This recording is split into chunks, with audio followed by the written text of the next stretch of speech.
os voy a hacer una review totalmente sincera y objetiva de uno de los productos.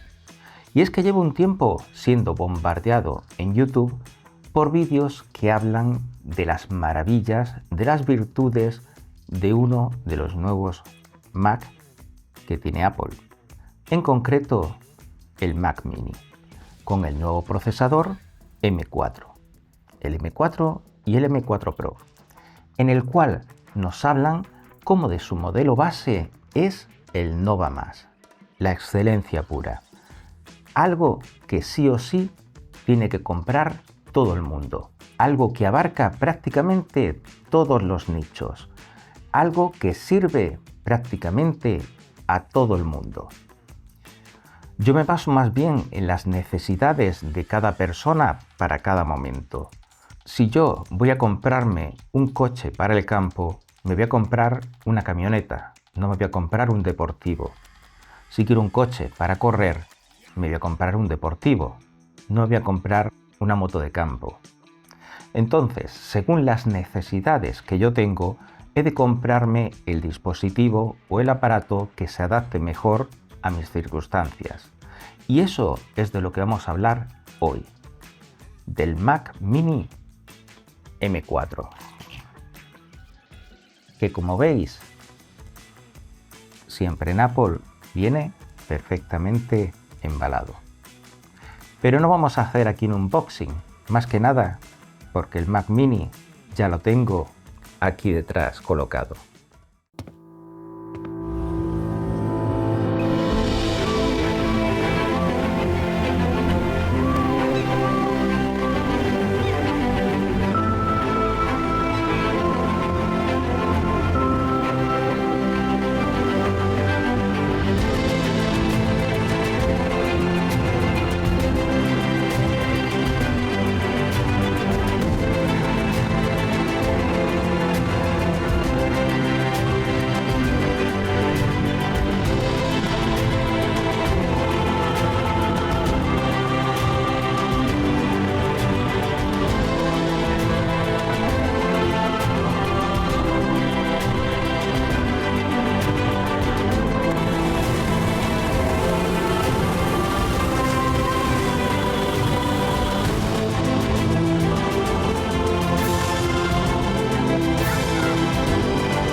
Como sabéis, yo no tengo una cámara profesional.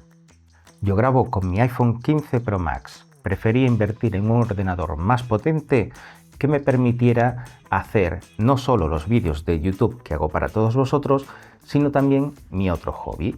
Hay quien le gusta la Play 5, hay quien le gusta el fútbol y a mí me gusta jugar a hacer cine.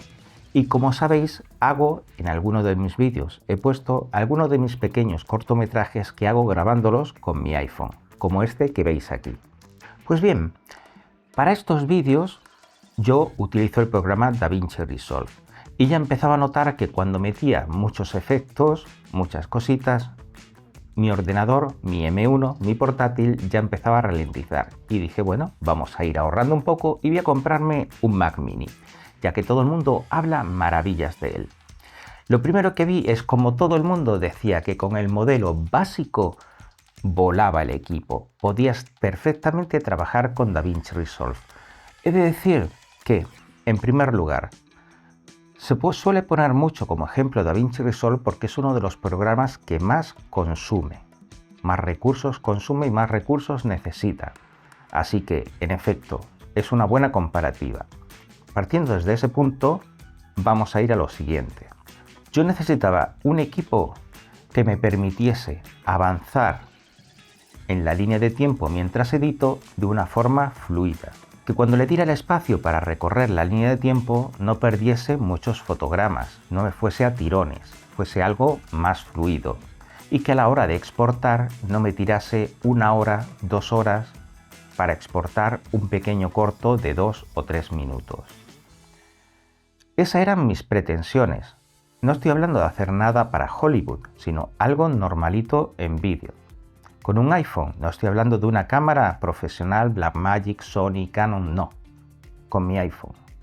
De todas formas, con los vídeos que yo veía por YouTube del modelo básico, que si con 256 GB de espacio en disco y un disco externo SSD conectado y 16 GB de RAM era más que suficiente, yo sinceramente como profesional tenía mis dudas, pero veía mucha gente como lo mostraba en internet, lo movía y decía, fijaos lo bien que va y lo fluido que va.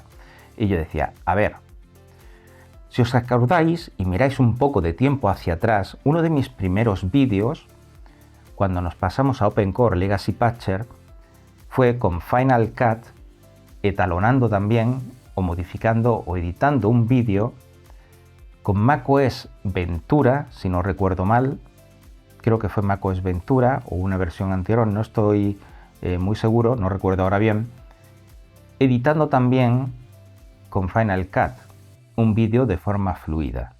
Hoy en día, con macOS Ventura y mi iMac de 2013, puedo editar también de forma fluida, si lo que hago es poner simplemente un vídeo, colorear un poco, subir el contraste, el brillo, los colores y añadir un poquito de sombras. Poner la música de fondo y un par de transiciones. Y eso me lo va a hacer perfectamente mi programa. Si quiero navegar, me lo va a hacer perfectamente. Si quiero crear un texto, me lo va a hacer perfectamente mi iMac.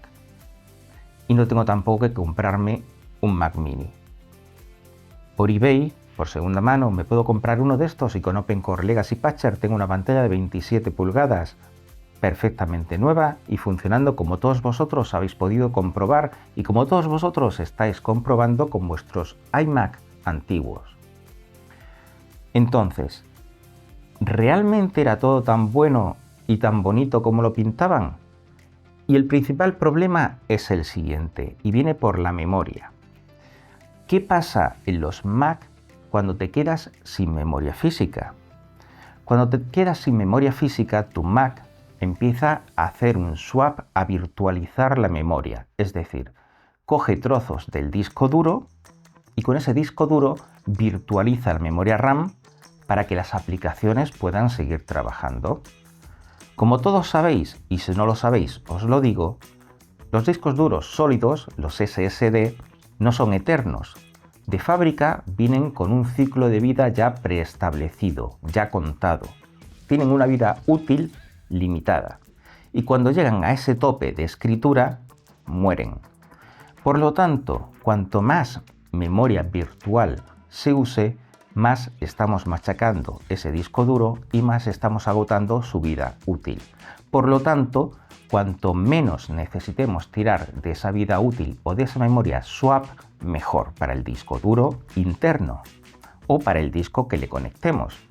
Eso quiere decir que lo primero que tenemos que hacer si compramos un ordenador de Apple, lo primero que tenemos que intentar es que la memoria que le compremos sea lo suficiente como para que no tenga que virtualizar. Eso quiere decir que con la memoria RAM que viene mínima, los 16 GB, para tareas básicas sí vais a tener suficiente, pero para tareas más potentes o si vais a trabajar con aplicaciones de diseño, no vais a tener suficiente.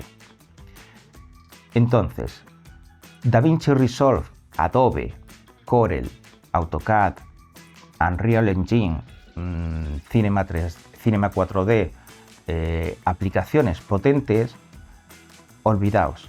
Esto es un ordenador compacto, de escritorio, pero compacto. No es una máquina profesional para Hollywood. Y seamos claros y seamos honestos. ¿Tiene un rendimiento bueno? Sí. ¿Tiene un rendimiento potente para la máquina que es? Sí. Pero esto es un pequeño ordenador con un solo ventilador y con unos recursos físicos limitados.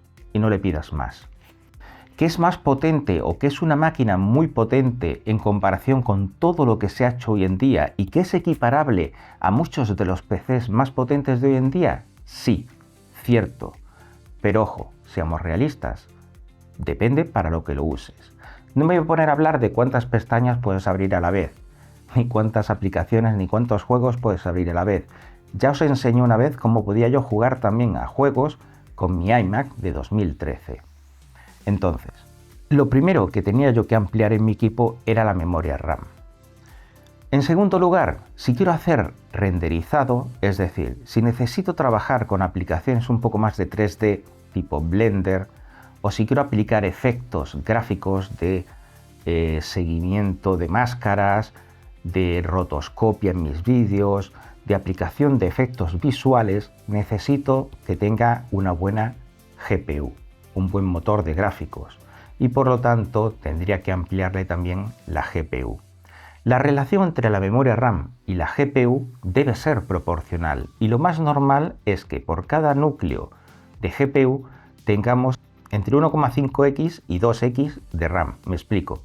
Si yo tengo 20 núcleos de GPU, lo ideal es que tenga por lo menos el doble de memoria RAM, es decir, por lo menos 40 GB de RAM. ¿Me explico? Eso quiere decir que, en mi caso, un Mac Mini ampliado ya tendría que tener, en mi caso, por lo menos 48 GB de RAM, un disco duro por lo menos de 512 GB de disco duro, y ya empezaba a subir el precio hasta casi acercarse al M4 Pro básico. Claro, y ahora nos encontramos con la situación. ¿Me merece la pena ampliar un Mac Mini normal hasta el punto de acercarme a un Mini M4 Pro, cuando la velocidad de transferencia que va a tener el M4 Pro es muy superior a la del M4 normal? Porque claro, ahí entra también el ancho de banda. Entonces te merece más la pena ampliar un poquito más y comprarte el M4 Pro, que fue mi caso. Así que me compré el M4 Pro. Le amplié el procesador al tope, 48 GB de RAM y 1 TB de espacio en disco, para poder transferir la copia de seguridad de mi ordenador aquí. Y ese es el equipo que tengo.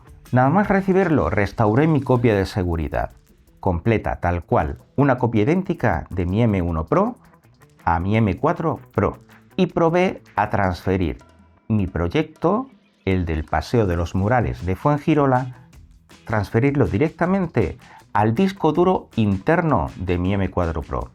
No trabajé con discos duros externos sólidos. Empecé a hacer pruebas con el disco duro interno para evitar que hubiesen caches externas, que hubiesen problemas de transferencia con discos, etc. Todo desde el disco duro interno. Y cuando cargué el programa y cargué o restauré mi proyecto en mi Mac Mini, sorpresa. Cuando le di al play, iba mal, no, lo siguiente. Estuve a punto de coger esta cajita y pegarle una patada y tirarla por el balcón, si no fuese porque valía lo que valía. Porque no entendía que un equipo con un M4 Pro con vídeos en formato log de Apple de un iPhone 15 no pudiese tirar con tanto. Vale que mis vídeos en DaVinci tenían bastantes nodos con efectos, pero bueno, le fui quitando algunos, como el ruido, bajé la resolución de pantalla a la mitad y quité algunas cosas, pero aquello no tiraba. Así que, ¿qué es lo que hice? Pues hice una serie de pruebas para comprobar si el problema era del equipo, el problema era mío, o si realmente había alguna mejora entre este equipo, o realmente mi M1 Pro era similar en cuanto a rendimiento con este equipo de aquí. Y lo que había hecho era una compra absurda, y lo que yo necesitaba era un equipo más profesional que este de aquí. Las pruebas las vais a ver a continuación, las vais a ver y los resultados son reales, no hay trampa ni cartón. Hay pruebas hechas en DaVinci Resolve y hay pruebas hechas en programas de Adobe. Vais a ver cómo hay aplicaciones que hacen uso intensivo de la GPU y aplicaciones de Adobe que no hacen nada de uso de la GPU, solo usan la CPU. Vais a ver el uso intensivo de la RAM, vais a ver el uso de la memoria swap y vais a ver cómo se disparan los ventiladores. Y el que me diga que esto no se calienta está de broma. Evidentemente se tiene que calentar, igual que se calentaba mi portátil, mi M1 Pro. Lo que pasa es que mi M1 Pro tiene dos ventiladores y esto solo tiene un ventilador y disipa por abajo. Pero a calentarse se calienta y si le pones la mano encima está caliente. No quema, evidentemente, pero está calentito. Y estoy hablando de un vídeo de 1 minuto y medio. Si fuese más tiempo, se calentaría más. y si fuese verano estaría más caliente todavía.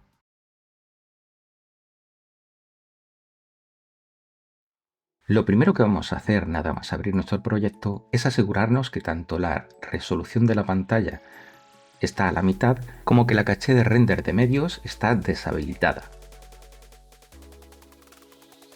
Comprobamos los recursos de la máquina y vemos cómo la velocidad de fotogramas prácticamente se queda de 2 a 4 fotogramas por segundo en vez de los 30 que debería alcanzar.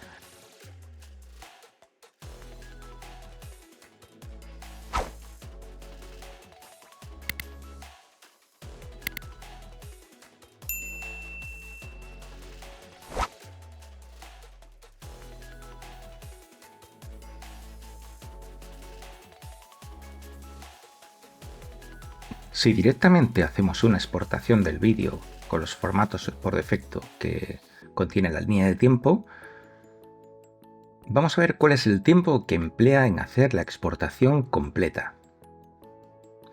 Lo añadimos a la cola de renderizado y le damos a comenzar.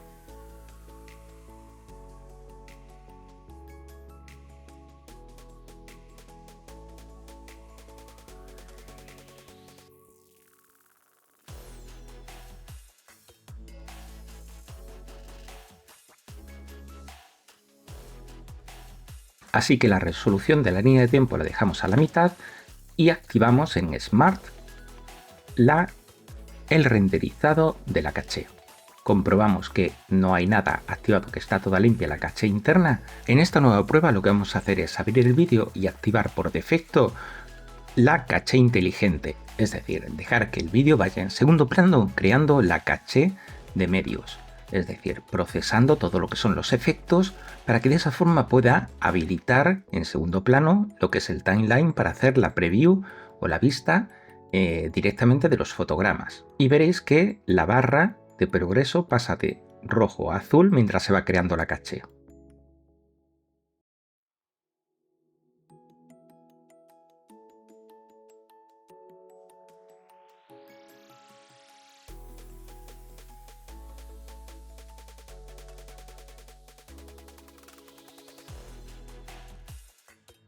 Y aquí podéis ver el tiempo completo que ha tardado en crearse la caché, casi una hora. Una vez se ha creado la caché de medios por completo, podéis ver cómo la reproducción en tiempo real de la línea de tiempo sí que va a los 30 fotogramas por segundo, va de forma fluida. Y eso es porque ya todos los efectos se encuentran en caché, renderizados.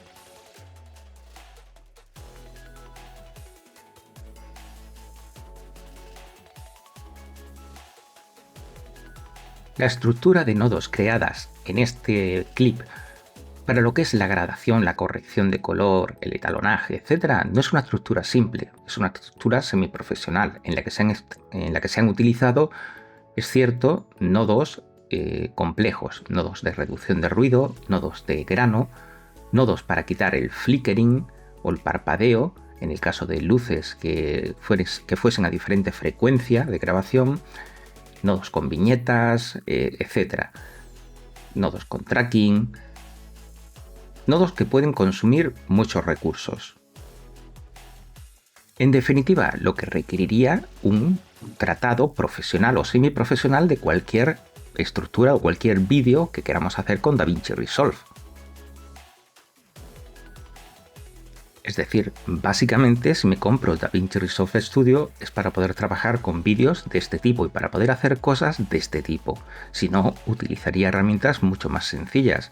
Y si me compro un Mac Mini Pro con el chip M4, se supone que es para poder trabajar o para poder hacer cosas al menos de este tipo.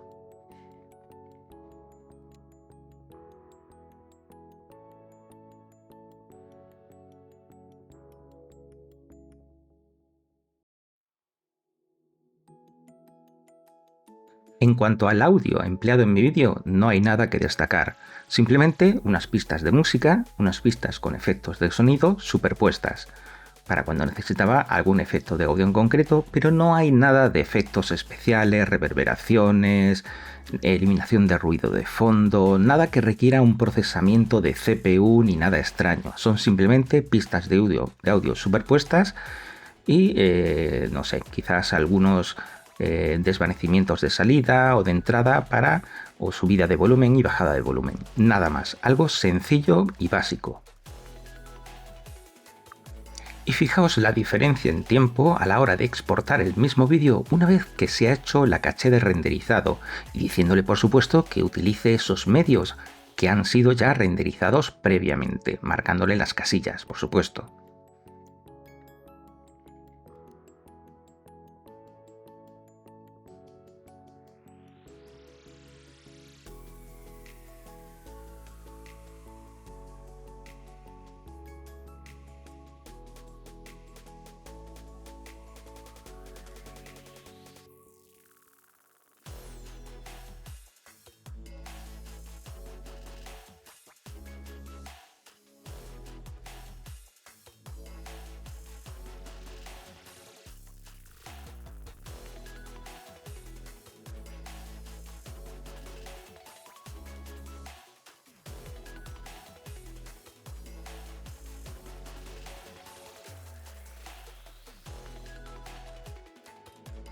Si nos vamos a otra aplicación como la de Adobe After Effects y usamos algunas plantillas en concreto, tres tipos de plantillas diferentes que he utilizado, una básica, una un poco más compleja y otra para creación de un logo, vamos a ver los diferentes resultados que hemos obtenido. Vamos a empezar con una plantilla un poco más básica. Esta, al abrirla, vemos que, aunque de forma visual va fluida, el audio en concreto no va para nada fluido.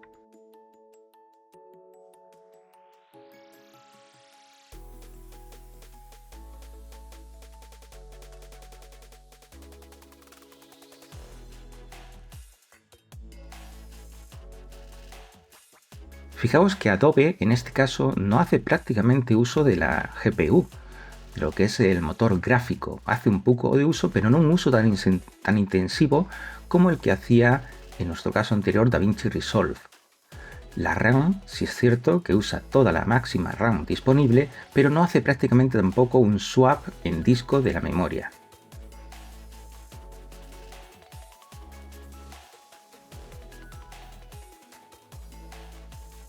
Nuestra segunda prueba es una plantilla que usamos en 4K y vamos a probar con diferentes calidades de visualización dentro del timeline para ver cómo afecta a los recursos y a la fluidez a la hora de trabajar en la pantalla. Para eso usamos calidad completa, mitad, tercio, etcétera, bajando y subiendo la diferente calidad. Esta le cuesta muchísimo más a la hora de reproducirla, a la hora de trabajar en vivo con esta plantilla, de hacer la reproducción. Sobre todo a mitad de calidad.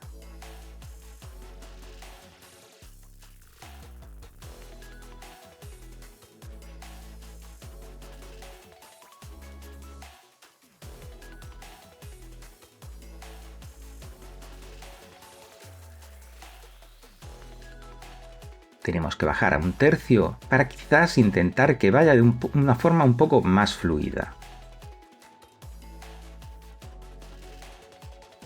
Y en el último de los ejemplos vamos a crear un logo con After Effects. Este logo incluye algunos efectos como humo y efectos con luces, para dar un aspecto mucho más realista.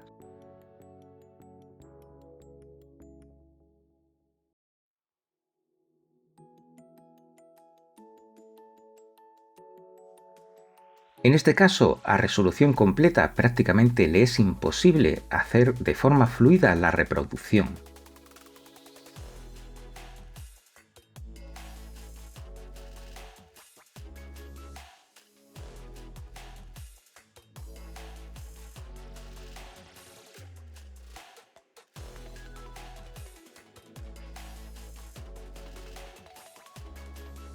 Ni siquiera bajándolo a la mitad va de forma fluida.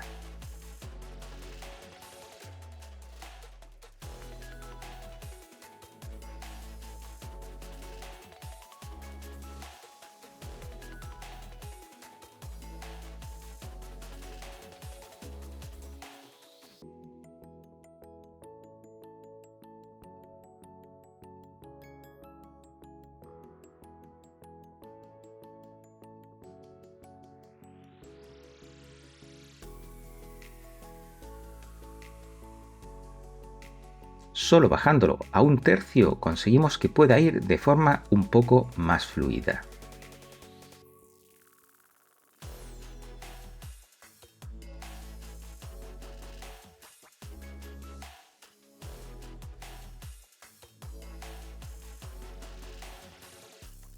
Con lo cual la conclusión es que en todos los aspectos, siempre con este equipo vamos a tener que utilizar cacheado, proxies o renderizados en segundo plano para poder trabajar, si queremos, con una línea de tiempo de forma fluida.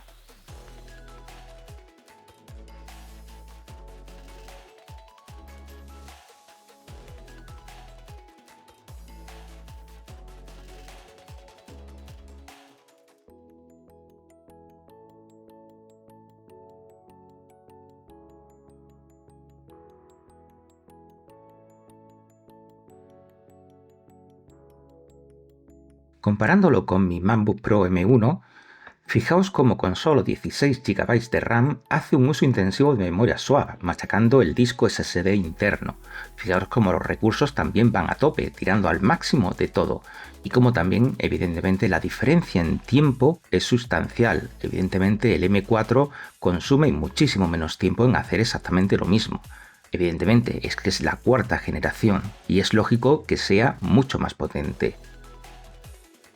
Pero tengo la sensación de que las aplicaciones aún no están optimizadas para sacar el máximo rendimiento de estos procesadores.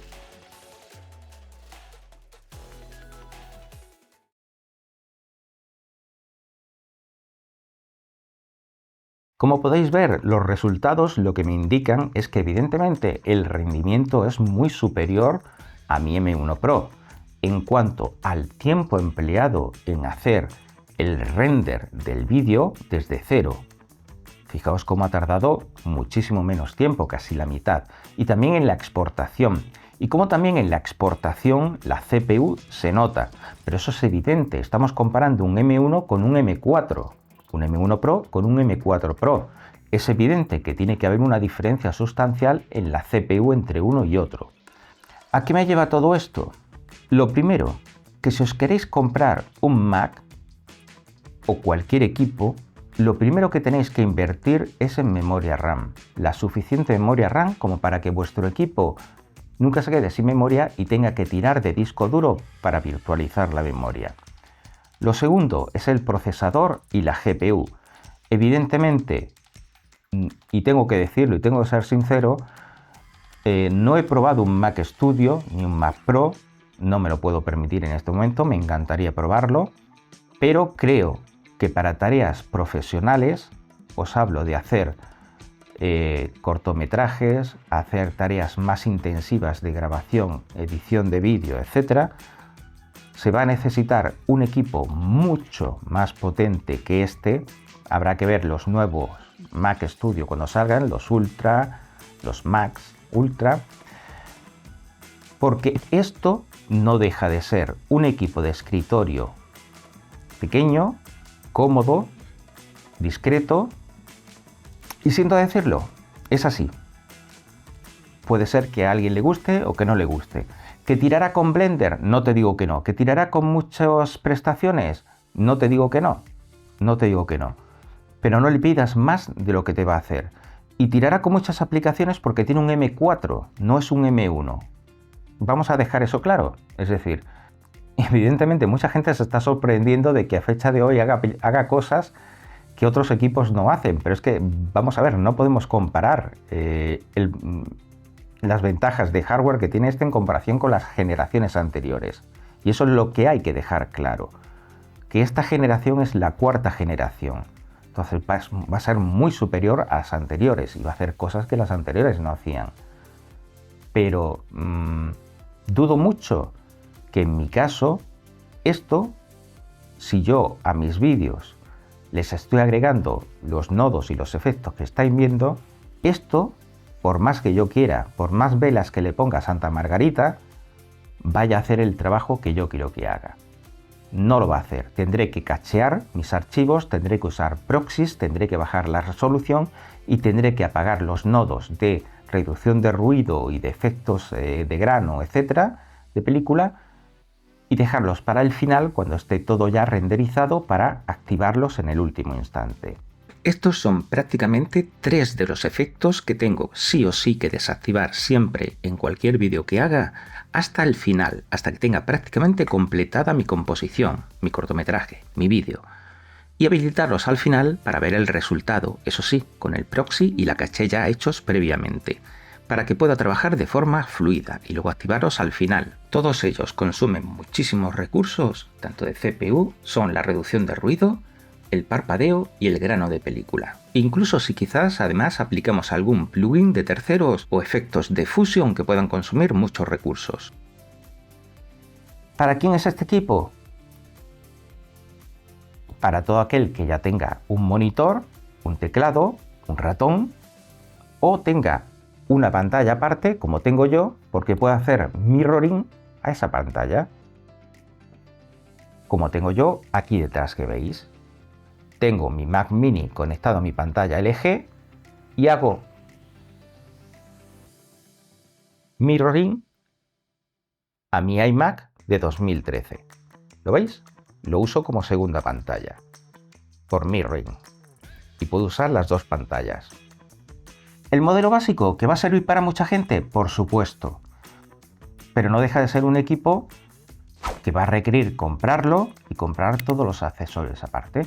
Entonces, ya que cada cual tome sus conclusiones. Así que, amigos y amigas, ¿qué hago? ¿Lo devuelvo todavía que estoy en el periodo de pruebas y ahorro un poco más y me compro uno más potente que realmente sirva para lo que yo quiero, que es poder hacer mis pequeños cortometrajes, que es lo que me gusta hacer, porque todo lo demás, si puedo hacer eso, me lo va a permitir hacer, o me lo quedo y aguanto un poco más y más adelante, pues me lo puedo permitir ya para generaciones posteriores que me permitan comprarme quizás un equipo más potente. Os leo en los comentarios. Nos vemos en el próximo vídeo.